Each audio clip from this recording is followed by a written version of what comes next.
I want to talk about this phenomenon of, well, maybe it's not a phenomenon, but this running narrative of A.Lange Söhne being everyone's Grail watch. Well, when I say everyone, I don't mean that literally, but a lot of people consider A.Lange Söhne to produce their Grail watches, but so few people actually buy them when they're in a position to do so. I also want to show you this Lange 1 time zone, which is absolutely immaculate.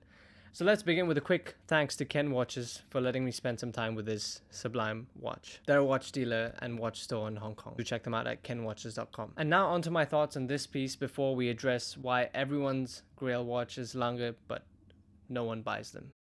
Now there's one word that comes to mind when handling this watch, and that is compact. Now that might sound like a silly word to describe something so precise, exquisite, and in a certain manner artistic. But when I say compact, it's the biggest compliment I can give a watch. By compact, I'm referring to the fact that I'm tremendously enamored by all that has been fit into this, well, kind of precisely circular, slab-sided white gold case, which is 41.9 millimeters in diameter and 10.9 millimeters thick. Yes, Lange is precise. On first glance, it looks like a hockey puck. Yeah. It's kind of as if a circle was drawn onto a block of Aurum 750, so that's white gold, and magically extruded 10.9 millimeters in the z-axis. But then on second glance, you realize there's more. The details, the pushes, the Spartan but aesthetic application of a high polished finish. On the third glance, there's still more hidden detail to uncover, but you'll only find it if you really want to. For example, the design of the pushes. They're the perfect height for functionality and aesthetics. If you're close enough, you see them.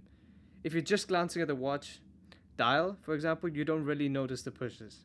They just disappear into the flank of the case. They're there when you want them, and they're not when you don't. And their click is so very satisfying. The feedback is so great with so little travel, it just doesn't make sense. It's kind of like a mechanical keyboard experience, but with membrane keys. Most hot horology watches feel dainty and very delicate to handle. Some are particularly finicky when it comes to setting the movement and making changes. This one feels delicate on the outside because you see the intricate components of the movement and the multiple sort of dial layout, and there's glass on both sides and a relatively soft metal case, but internally it's very solid. You're not wondering whether you should use the pushes often and whether that will damage the watch. You just do it, and then you do it again because it's so satisfying, and somehow you know it can handle it. One thing about Langes, the panorama date is a true feat of engineering. Well, at least I consider it to be extremely cool. Especially how you can just click the pusher to advance the date. It kind of reminds me of that old school split flap display, those boards at airports and train stations. Just this one kind of works horizontally. It's a really nice nostalgic touch, considering this is a sort of a GMT, but much better. Now, while geometrically simple, this watch is functionally a masterpiece. The movement has that same characteristic of being functional instead of flamboyant, but then if you really look into it, the details and the level of finishing make it a clear sensation. I think anyone could identify this to be the German among a random set of watches, and that's what's so characteristically cool about Lange. So now we're here. Why Lange is everyone's Grail watch, but so few people actually buy them? Well, no one. I said no one, but you get what I mean. Now, if you search Grail watch or Lange separately, at some point you'll find them interconnected quite often on the internet, whether it's on YouTube, forums, or articles. So a large number of horological enthusiasts consider Lange to be the pinnacle of watchmaking.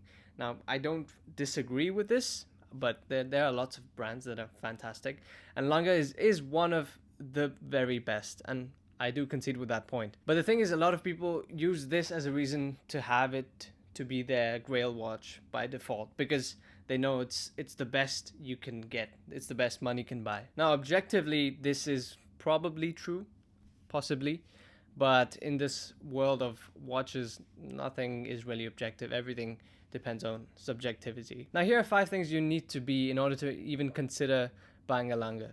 So the first thing, of course, wealthy. You've got to be wealthy. Now the second thing is you need to have a true interest in horology. And it's not just watches and how cool things are, but the details should matter to you.